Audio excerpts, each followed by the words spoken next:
हरने वाला, हृदय में शांति भरने वाला, दीनों का दुख हरने वाला, हृदय में शांति भरने वाला। जय जन रंजन जय दुख भंजन, जय जन रंजन जय दुख भंजन। जय जयकार सिरजनहार, पालनहार, तारणहार। जय जय यीशु, जय जय यीशु, जय जय यीशु। ਸਾਰੇ ਭੈਣ ਭਰਾਵਾਂ ਨੂੰ ਜੈ ਮਸੀਹ ਦੀ ਅੱਜ ਦੇ ਦਿਨ ਦਾ ਮਨਨ ਕਰਨ ਤੋਂ ਪਹਿਲਾਂ ਅਸੀਂ ਪ੍ਰਾਰਥਨਾ ਵਿੱਚ ਜਾਵਾਂ। ਦਿਆਲੂ ਪ੍ਰਭੂ, ਅਸੀਂ ਤੇਰਾ ਧੰਨਵਾਦ, ਤੇਰੀ ਮਹਿਮਾ, ਤੇਰੀ ਵਡਿਆਈ ਕਰਦੇ ਹਾਂ। ਰੋਜ਼ਮਰਾ ਦੀ ਤਰ੍ਹਾਂ ਤੂੰ ਸਾਨੂੰ ਜ਼ਿੰਦਗੀ ਦੇ ਵਿੱਚ ਆਪਣੇ ਪ੍ਰਤੀਫਲ ਦਿੰਦਾ ਹੈ ਅਤੇ ਸਾਨੂੰ ਆਪਣਾ ਜੀਵਨ ਦੇ ਕੇ ਜੀਵੰਤ ਕਰਕੇ ਆਪਣੇ ਮਾਰਗਾਂ ਵਿੱਚ ਚਲਾਉਂਦਾ। ਅੱਜ ਦੇ ਵਚਨ ਦੇ ਰਾਹੀਂ ਵੀ ਅਜਿਹਾ ਹੋਣ ਦੇ ਲਈ ਮਦਦ ਕਰ, ਜਿਸ ਦੇ ਨਾਲ ਅਸੀਂ ਤੇਰੀ ਜਿਉਂਦੀ ਆਰਾਧਨਾ, ਤੇਰੀ ਜਿਉਂਦੀ ਉਪਾਸਨਾ ਕਰ ਸਕੀਏ ਔਰ ਤੇਰੇ ਨਾਮ ਨੂੰ ਧੰਨ ਰੱਖ ਸਕੀਏ। ਅਜਿਹਾ ਹੋਣ ਦੇ ਲਈ ਮਦਦ ਕਰ। ਇਹ ਬੇਨਤੀ ਪ੍ਰਭੂ ਯਿਸੂ ਮਸੀਹ ਦੇ ਪਵਿੱਤਰ ਤੇ ਸਮਰਥੀ ਨਾਮ ਵਿੱਚ ਹੁਕਮ ਹੈ, ਆਮੀਨ। ਪਿਆਰੇ ਅਜ਼ੀਜ਼, ਅੱਜ ਦੇ ਜੋ ਵਚਨ ਦਾ ਮੈਂ ਹਿੱਸਾ ਲਿਆ ਹੈ ਉਹ ਲਿਆ ਹੈ ਲੂਕਾ ਦੀ ਅੰਜੀਲ 7 ਅਧਿਆਇ ਉਸ ਦੀ 11 ਅਤੇ 12 ਆਇਤਾਂ ਵਿੱਚੋਂ। ਇੱਥੇ ਲਿਖਿਆ ਹੈ, ਇਹਦੇ ਥੋੜੇ ਚਿਰ ਪਿੱਛੋਂ ਆਇਆ ਹੋਇਆ ਕਿ ਜੋ ਉਹ 9 ਦੇ ਇੱਕ ਨਗਰ ਨੂੰ ਗਿਆ ਤੇ ਉਹਦੇ ਚੇਲੇ ਇੱਕ ਵੱਡੀ ਭੀੜ ਉਹਦੇ ਨਾਲ ਤੁਰੀ ਜਾਂਦੀ ਸੀ ਅਤੇ ਜਿਸ ਵੇਲੇ ਉਸ ਨਗਰ ਦੇ ਫਾਟਕ ਨੇੜੇ ਆ ਪੁੱਜਿਆ ਤਾਂ ਵੇਖੋ ਇੱਕ ਮੁਰਦੇ ਨੂੰ ਬਾਹਰ ਲਈ ਜਾਂਦੇ ਸਨ, ਜੋ ਆਪਣੀ ਮਾਂ ਦਾ ਇੱਕੋ ਹੀ ਪੁੱਤਰ ਸੀ ਅਤੇ ਉਹ ਵਿਧਵਾ ਸੀ ਅਤੇ ਉਸ ਨਗਰ ਦੀ ਵੱਡੀ ਭੀੜ ਉਸ ਦੇ ਨਾਲ ਸੀ। ਮੈਂ ਅੱਜ ਜੋ ਆਪਣਾ ਵਿਸ਼ਾ ਲਿਆ ਹੈ ਉਹ ਲਿਆ ਹੈ ਜੀਵੰਤ ਪਰਮੇਸ਼ਰ, ਜੀਵੰਤ ਜੀਵਨ ਦੇਣ ਵਾਲਾ। ਜੀਵੰਤ ਪਰਮੇਸ਼ਰ, ਜੀਵੰਤ ਜੀਵਨ ਦੇਣ ਵਾਲਾ। ਪਿਆਰੋ, ਇਸ ਜਗ੍ਹਾ ਦੇ ਉੱਤੇ ਅਸੀਂ ਇੱਕ ਅਜਿਹੀ ਘਟਨਾ ਪੜ੍ਹਦੇ ਹਾਂ। ਇੱਕ ਮਾਂ ਦਾ ਇਕਲੌਤਾ ਪੁੱਤਰ ਜੋ ਮਰ ਚੁੱਕਾ ਸੀ ਔਰ ਉਸ ਦਾ ਪਤੀ ਵੀ ਮਰ ਚੁੱਕਾ ਸੀ, ਉਸ ਦੇ ਕੋਈ ਵੀ ਨਾਲ ਨਹੀਂ ਸੀ ਅਤੇ ਹੁਣ ਉਹ ਇਕੱਲੀ ਹੀ ਰਹਿ ਚੁੱਕੀ ਸੀ ਅਤੇ ਦੁਖੀ ਹਿਰਦੇ ਦੇ ਨਾਲ ਉਸ ਬੱਚੇ ਦੇ ਪਿੱਛੇ ਪਿੱਛੇ ਅਰਥੀ ਦੇ ਨਾਲ ਜਾ ਰਹੀ ਸੀ। ਔਰ ਯਿਸੂ ਨੇ ਇਸ ਦ੍ਰਿਸ਼ ਨੂੰ ਵੇਖਿਆ। ਅੱਜ ਮਦਰਸ ਡੇ ਹੈ। ਬਹੁਤ ਸਾਰੇ ਲੋਕ ਦੇ ਮੈਂ ਕਮੈਂਟ ਵੇਖ ਰਿਹਾ ਸੀ ਅਤੇ ਕੋਈ ਕਹਿ ਰਿਹਾ ਸੀ ਮਿਸ ਯੂ ਮਮ। ਕਈ ਲਿਖ ਰਹੇ ਸੀ ਮੇਰੇ ਲਈ ਮਦਰ ਬਹੁਤ ਵੱਡਾ ਸੰਤਾਵਨਾ, ਸ਼ਾਂਤੀ ਦੇਣ ਵਾਲੀ। ਕਈ ਲਿਖ ਰਹੇ ਸੀ ਮੇਰੀ ਮਦਦ ਕਰਨ ਵਾਲੀ। ਬਹੁਤ ਕੁਝ ਅਸੀਂ ਦੇਖ ਰਹੇ ਸੀ, ਪਰ ਇਸ ਜਗ੍ਹਾ ਦੇ ਉੱਤੇ ਇੱਕ ਦ੍ਰਿਸ਼ਟਾਂਤ ਦੇਖ ਕੇ ਮੈਂ ਰੁਕ ਜੋ ਗਿਆ। ਇੱਕ ਮਾਂ ਦੇ ਕੋਲ ਕੋਈ ਆਸਰਾ ਨਹੀਂ ਹੈ। ਇੱਕ ਮਾਂ ਨੇ ਜਿਸ ਬੱਚੇ ਨੂੰ ਪਾਲਿਆ ਹੈ, ਇੱਕ ਬੱਚੇ ਨੂੰ ਉਸ ਦੀ ਪਰਵਰਿਸ਼ ਕੀਤੀ ਹੈ, ਉਹ ਆਪਣੇ ਬੱਚੇ ਨੂੰ ਬਚਾ ਨਹੀਂ ਸਕੀ। ਉਹ ਆਪਣੇ ਬੱਚੇ ਨੂੰ ਕੋਈ ਇਸ ਸਮੇਂ ਦੇ ਵਿੱਚ ਦਿਲਾਸਾ ਨਹੀਂ ਦੇ ਸਕੀ ਔਰ ਕੋਈ ਉਸ ਨੂੰ ਦਿਲਾਸਾ ਦੇਣ ਵਾਸਤੇ ਉਹਦੇ ਨਾਲ ਨਹੀਂ ਹੈ ਸੀ। ਕੋਈ ਉਸ ਦੀ ਮਦਦਗਾਰ ਨਹੀਂ ਸੀ ਜਿਹੜਾ ਉਸ ਨੂੰ ਇਸ ਬੁਢਾਪੇ ਦੇ ਸਮੇਂ ਦੇ ਵਿੱਚ ਉਸ ਦਾ ਸਹਾਰਾ ਬਣ ਸਕੇ। ਇਸ ਜਗ੍ਹਾ ਦੇ ਉੱਤੇ ਆ ਕੇ ਜ਼ਿੰਦਗੀ ਰੁਕ ਜਾਈ ਜਾਂਦੀ ਹੈ ਅਤੇ ਕਹਿੰਦੀ ਹੈ ਕਿ ਕੋਈ ਵੀ ਇਸ ਦੁਨੀਆ ਦੇ ਵਿੱਚ ਨਹੀਂ ਹੈ ਜਿਹੜਾ ਇੱਕ ਅਜਿਹੀ ਮਾਂ ਨੂੰ ਸੰਤਾਵਨਾ ਦੇ ਸਕੇ ਜਿਸ ਦੇ ਜੀਵਨ ਦੇ ਵਿੱਚ ਇੱਕ ਸਹਾਰਾ ਉਸ ਦਾ ਬੱਚਾ ਸੀ, ਉਹ ਮਰ ਚੁੱਕਾ ਸੀ ਔਰ ਕੋਈ ਹੋਪ ਉਸ ਦੇ ਜੀਵਨ ਦੇ ਵਿੱਚ ਹੈ ਨਹੀਂ ਸੀ। ਇੱਕ ਦਿਨ ਸਾਡੇ ਸਭਨਾਂ ਦੇ ਜੀਵਨ ਦੇ ਵਿੱਚ ਆਉਣਾ ਹੈ।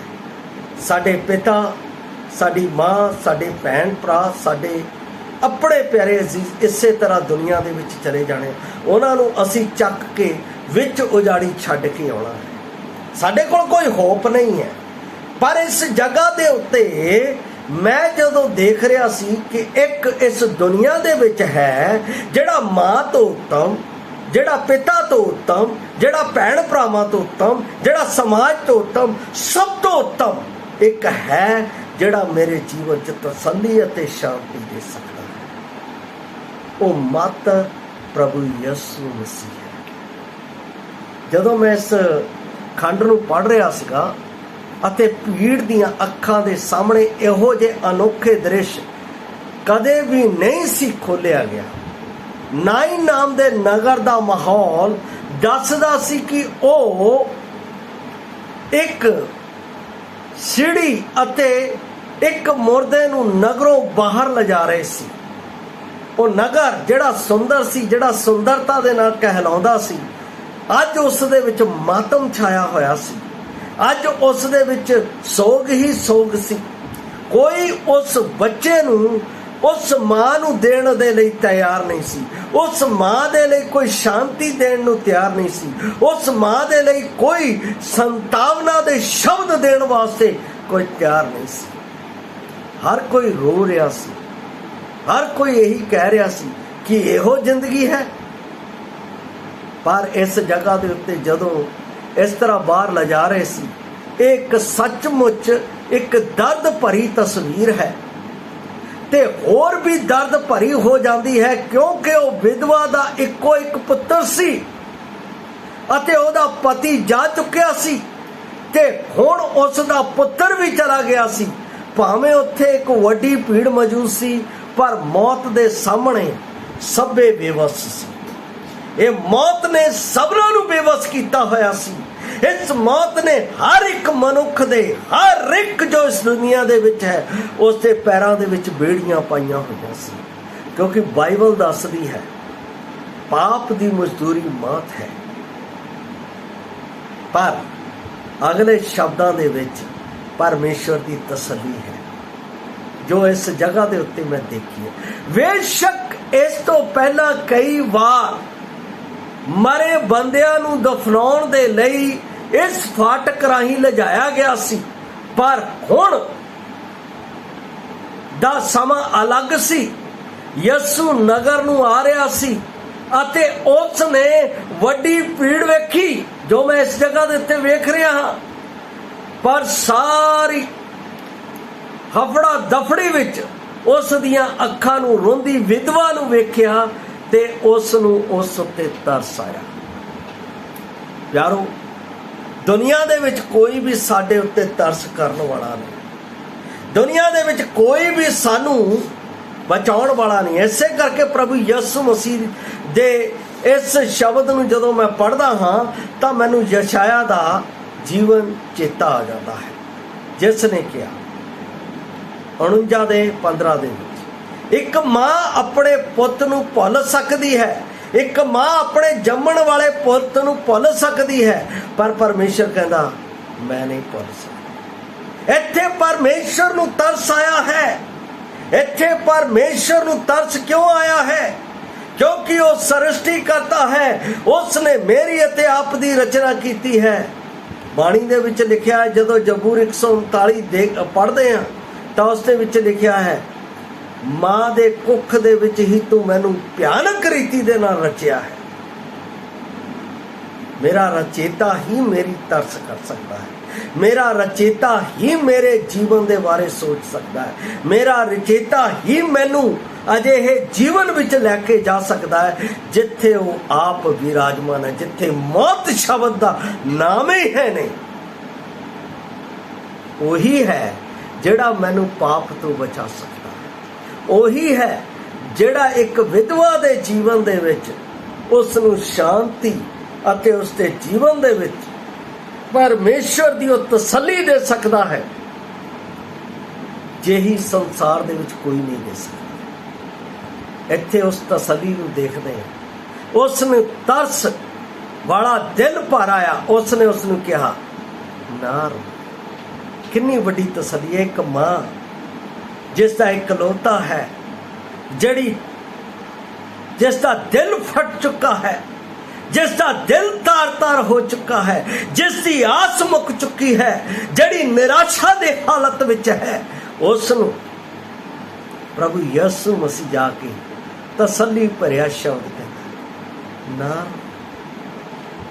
ਅੱਜ ਹਰ ਇੱਕ ਦੁਨੀਆ ਦੀ ਮਾਂ ਨੂੰ, ਹਰ ਇੱਕ ਦੁਨੀਆ ਦੇ ਪਿਤਾ ਨੂੰ, ਹਰ ਇੱਕ ਦੁਨੀਆ ਦੇ ਭਾਈ ਭੈਣ ਨੂੰ, ਹਰ ਇੱਕ ਇਸ ਦੁਨੀਆ ਦੇ ਦੁਖੀ ਬੰਦਿਆਂ ਨੂੰ सिर्फ एको ही व्यक्ति तसल्ली दे सकता है, कह सकता है मौत तो जैवंत उत्ते होके ना रो, मेरे को जीवन है, मैं तुहानू जीवन दिया, मेरे उत्ते नहीं झाको तो मैं तुहानू हमेशा दा सदा दा जीवन दूंगा जिहड़ा कदे समाप्त करे। इत्थे शब्द तसल्ली वाले शब्द प्रभु यीशु मसीह कमां नूं दे रहे, कह रहे हैं ना रो।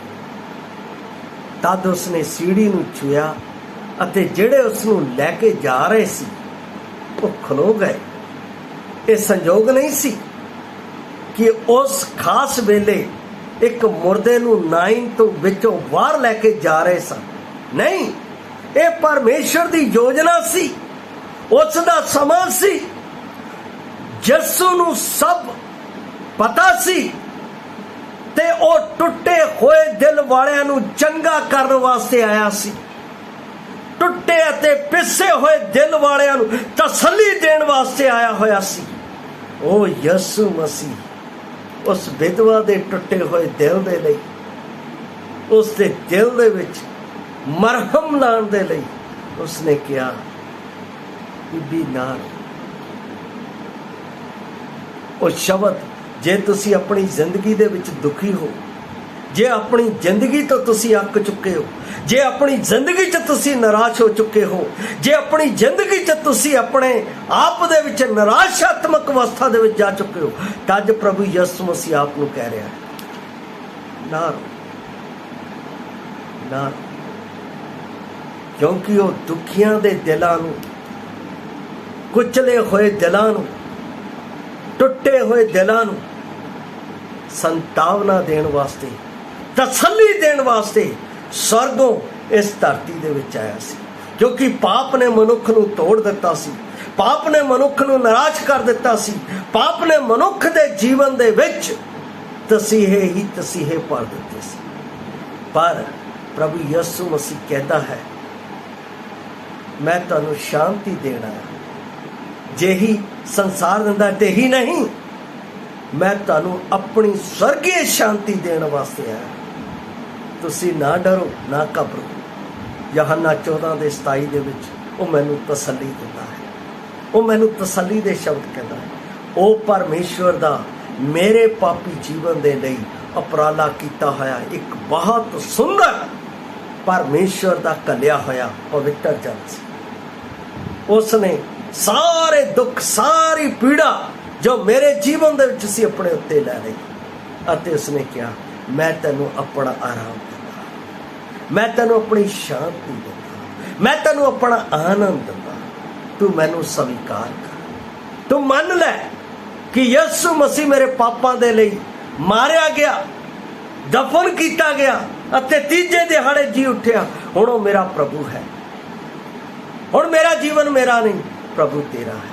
तो उसकी सच्ची शांति अते उसका सच्चा आनंद अते उससे मार्ग की सच्ची सच्चाई जो मैनू स्वर्ग ले जाती है मैनू उस विच मिलती है। प्यारे अजीज ये इतफाक नहीं सी, एक घड़ी अते समा परमेश्वर वालों नियुक्त किया गया सी उस विधवा के जीवन दे विच तसल्ली देण दे। ये उस विधवा के जीवन दे विच नहीं, हर एक जो इस दुनिया दे विच दुखी है, हर एक जो इस समय अपने जीवन दे विच निराशा के हालात विच है, उन्हां दे जीवन दे विच परमेश्वर ने अज इस वचन दे राहीं उन्हां नूं तसल्ली दित्ती है अते उन्हां नूं कह रहा ना रो, मैं तुहानूं अपनी तसल्ली दिंदा, मैं तुहानूं अपनी शांति दिंदा, तुसीं मेरे उत्ते नहीं झाको।